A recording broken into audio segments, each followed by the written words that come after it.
All right, good evening. So I've got my notes with me, and tonight we're going to discuss drug dealers' theory. Um, Even though we're not selling drugs, the principles in drug dealers' theory are pretty much universal. So basically, drug dealers' theory seeks to solve one thing or one problem, and that thing or problem that it seeks to solve is uncertainty. A good reference for this is the book The Way of the Wolf by Jordan Belfort. It's actually one of my favorite books when it comes to selling. And he's actually the same guy that had the movie The Wolf of Wall Street, which is also a very good movie. And we should probably do a breakdown on that at some future time. But in The Way of the Wolf, Jordan Belfort basically outlines that sales is about certainty, and that there must be three things that line up in a prospect's head before they'll buy from you. If they're not certain about the product, if they're not certain about the price, or they're not certain about you, they're not going to buy from you. So in drug dealers theory, basically we aim to solve two to three things right off the bat. We have a very good product, so much so that I'm willing to give away samples of it, or a sample of it to you to try yourself if you don't believe me.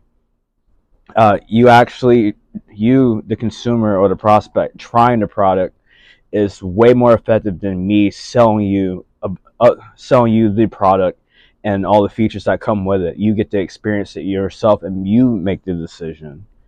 Um, the fact that I'm so certain about my product that I'm willing to let you try it will raise your level of certainty about me as a person who is selling the product. Now, how does drug use theory apply to the real world when it doesn't pertain to like heroin and things like that?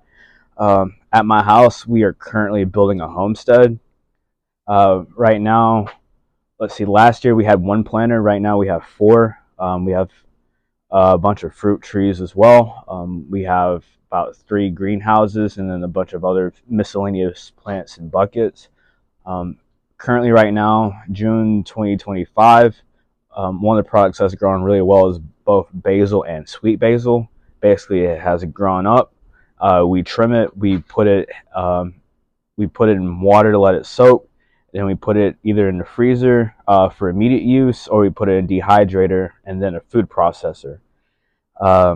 Currently, we are scaling our food growing operation in order to feed ourselves, our families, and maybe even see if we can exploit the market right now to see who would be interested in buying organic food at a price that can afford. Because right now, prices have gone, they pretty much have skyrocketed in a very short amount of time.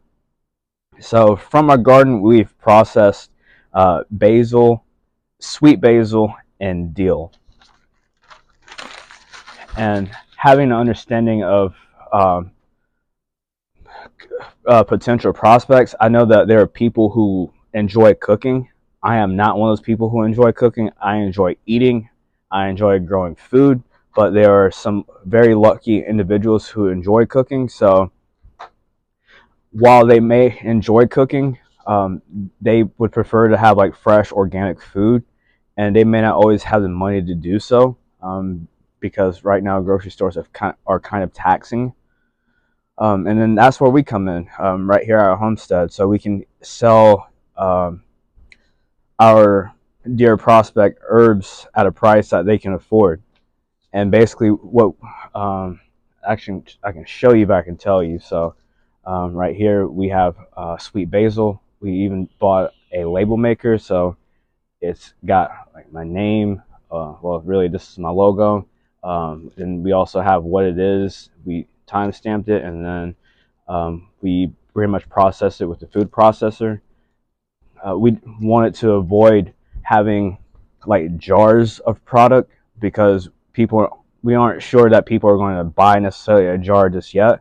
It's better just to portion out small samples that we can give out, or samples that we could sell pretty cheap. And so that was sweet basil. This is dill. Need to get a label and not do this in Sharpie. And then last but not least, we have regular basil. And how this goes is you take some, go home, cook with it. Um, we've, if you're unsure of it, we've portioned it out in small baggies. But right now we can talk about larger quantities later on. But right now, I just want you to taste it. I want you to smell it. I want you to take a bag of this dill to your mother so she can cook with it, so she can influence the decision as well. And after you try to get back with me, and we can discuss price. Most people may be apprehensive about buying an entire jar of spice, but a baggie, they can't lose. It's basically a low risk, um, low uncertainty decision. Well, yeah, low risk, low uncertainty decision for them. And now that you've basically are certain about myself and my product, we can discuss price. And after that, we've got sales and hopefully returning customers. Just earlier today, I had sold a bag of basil and a bag of dehydrated sweet basil for $2 each. So I made basically a $4 sale. And on Monday, when I go to the office at my main job, I'm going to bring a bag of dill that I showed you earlier to one of my coworkers so he can take it to his mother, let her cook with it, and if they want to buy more, they can. If not, no big deal. There's no sweat off of anyone's back.